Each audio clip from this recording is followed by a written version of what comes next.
Now, exercise 6B on page 108. It doesn't say so in the exercise, but I think we should give this exercise a name, and the name we will give the exercise is a slowly varying function cannot win against a power function, or a power function always dominates a slowly varying function, or power function stronger than slowly varying function, something like that. In the sense that what we want to show in this exercise is that if we let L be a slowly varying function, then for any delta greater than 0, we can show that L of x divided by x to the delta will tend towards 0 as x goes to infinity.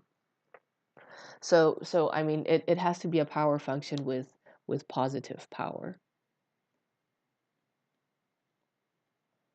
And I mean, this is really a very intuitive result. If you have two energy drinks and you call one of them slowly varying and you call the other one of them power, you kind of know which one is quickest, right?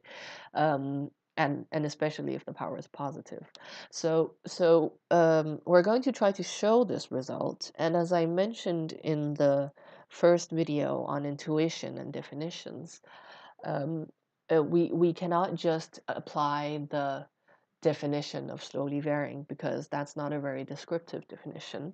So instead, we will apply the Karamata representation of L to show this. So we just recall that if you have a slowly varying function, then this slowly varying function can always be written as the product of some function that tends towards a positive constant and the exponential of the integral from some x0 to x of epsilon of t over t to t, where epsilon is a function that goes towards 0 as t goes to infinity.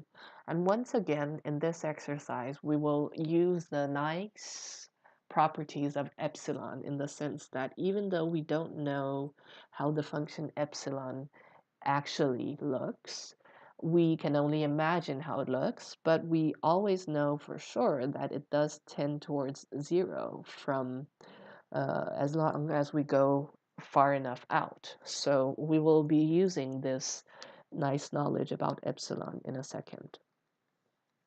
Now let's just try to get started with the proof.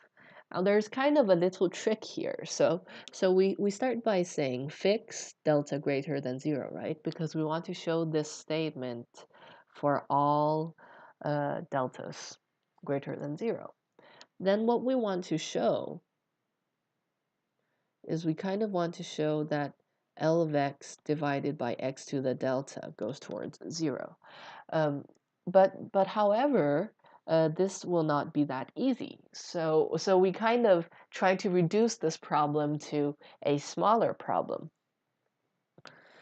And we do that by saying, well, choose a delta prime that is smaller than delta. And this delta prime still has to be greater than 0, but choose one delta prime that is smaller than delta. And then we will divide by it and multiply by it just because we think it's fun. So I still have the divided by x to the delta here, but now I will also divide by delta prime, so x to the delta prime, and then multiply by x to the delta prime. And the thing that we are going to do is we're going to say, well, this thing here, since delta prime is smaller than delta, this thing here does converge to 0 as x goes to infinity. So as long as we can show that the first term in the product goes towards some constant for x going to infinity, then we're done. Or maybe we cannot show that it goes towards a constant because the thing that we really want to show is it goes towards 0. So we can't say it goes towards a constant, but maybe if we can say something like, well, it is smaller than or equal to a constant.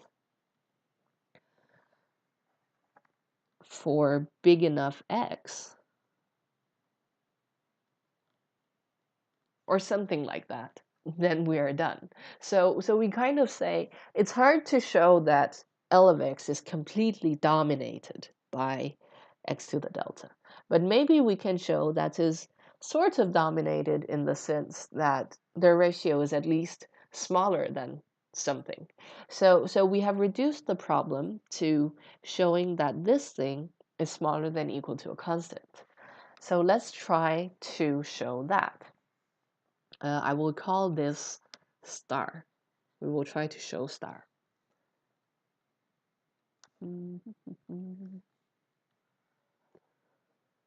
So,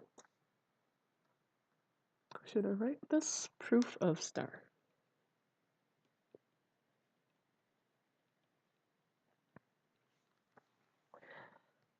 Now, we will use the Karamata representation for this, and we will actually just start by writing L of x and see if we can bind it or bound it in some nice way. Well, we cannot say that it is finite in any sense, because we did establish earlier that L of x, for example, can be log of x, which is a slowly varying function, and we all know that log of x grows to infinity, just quite slowly. But we can try and see if we can bound it by something where x to the delta prime is also a part of it. So let's try to look at L of x and just write up the Karamata representation first. So there exists a function c0 and another function epsilon, such that L of x can be written as c0 of x multiplied by the exponential of the integral from some x0 to x of epsilon of t over t with respect to t. And well, let's see what we can do with this. So once again, as the problem we had in A as well, the epsilon is kind of not nice, right? It's not nice because we cannot just evaluate the integral of the epsilon. However, we do know that given any delta prime, then there is a t0. There is a t0. So given any band of size delta in one direction and delta in the other direction, there is a time point t0 satisfying that as long as I look beyond this time point, epsilon of t is bounded by delta. So there is t0 such that for all t greater than t0, epsilon of t is bounded by delta. And in particular, this means that if I evaluate the integral of epsilon from t0 to, for example, x, and here we pick x to lie beyond t0 because we will be trying to show the statement for big enough x. So we can just let x go beyond t0 because we will let x go to infinity anyways. So if I let x lie beyond t0 and I have x0 down here, then I can decompose my integral into an integral from x0 to t0. And this part is manageable because I'm integrating over a finite interval. And the next part from t0 to x will be manageable because what I'm integrating, the thing that I'm integrating, is bounded numerically by delta. So let's say here, for x greater than t0, we have that this is equal to c0 of x multiplied by the exponential of the integral from x0 to t0 of epsilon of t over t dt. And then we take this and we multiply it by the exponential of the integral from t0 to x of epsilon of t over t dt.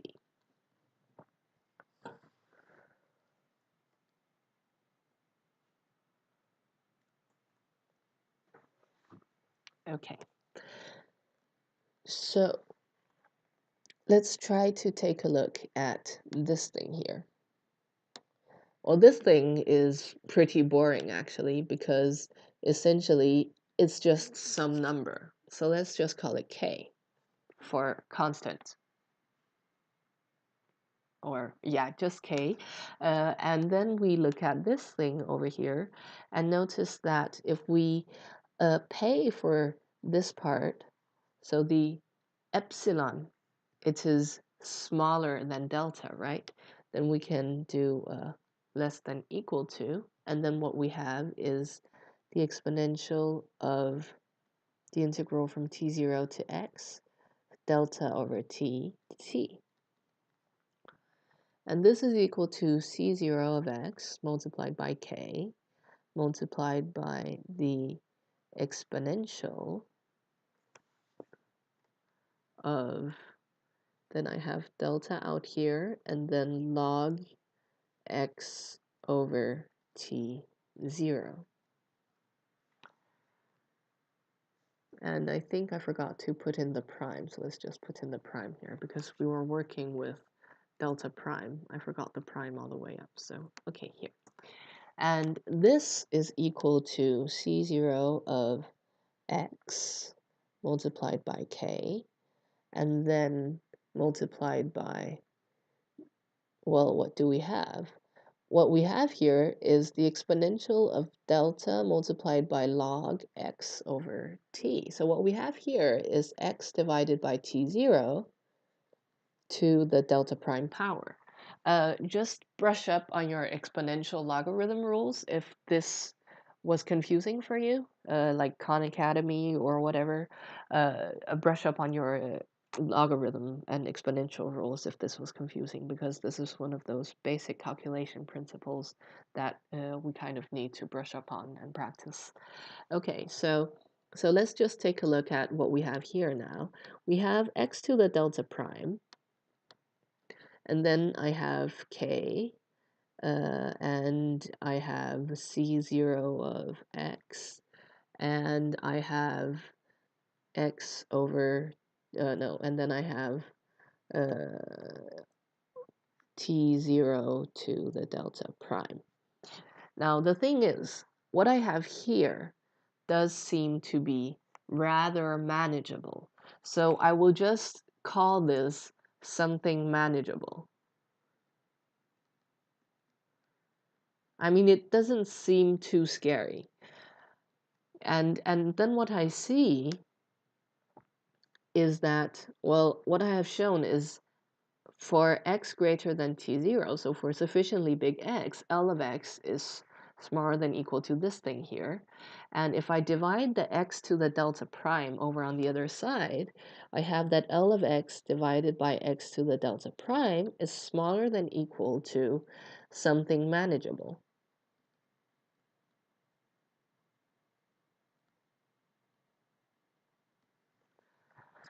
So what was it we wanted to do earlier? Well, we had this thing here, right? Let me just write it down down here so that we can work with it.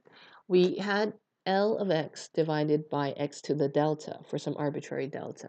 And then we said choose a delta prime, which is this thing that we're also working with here. Choose a delta prime, and then we want to work with x of delta prime down here, and then x of delta prime divided by x to the delta. Now, the thing is that for sufficiently big x,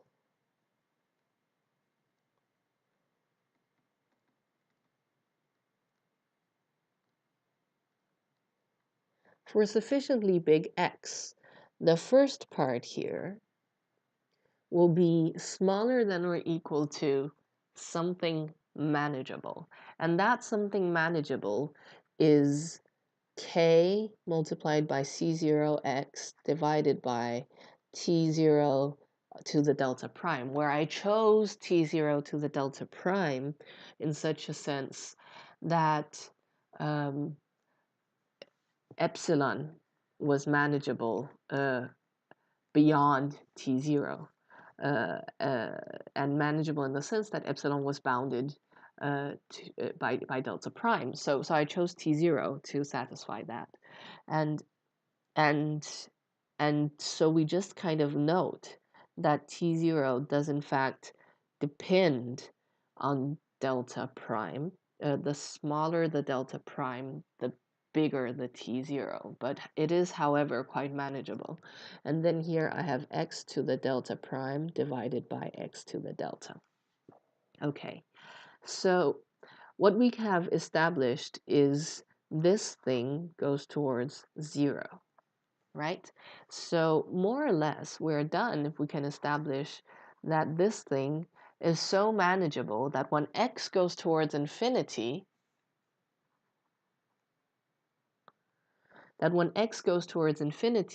this thing here does not do something really, really weird. Well, the delta prime was fixed, so this thing down here doesn't do anything weird. The k doesn't do anything weird because that was just a constant. And the c0 of x, well, it just tends to a constant, right? So when x goes towards infinity, this manageable thing tends towards a constant. So all in all, L of x divided by x delta will be bounded by something that goes towards 0. And we just recalled that we assume that this entire thing is greater than or equal to 0. So thus, we have finished our proof, because we have shown that L of x over x to the delta is bounded by something that goes towards 0, and we are done. Now, some of you might say, wait a second, what happened to the other part of the exercise? Weren't we also supposed to show that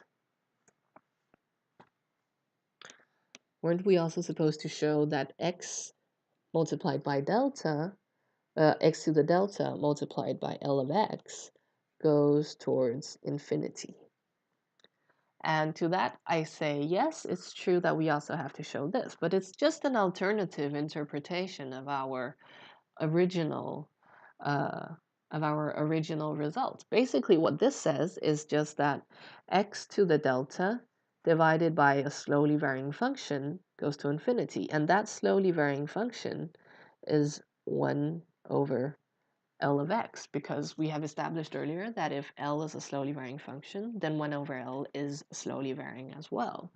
And I mean, we know that if I had 1 over L and I took that and divided with x to the delta, then this will go to 0, because that is what I have just shown above.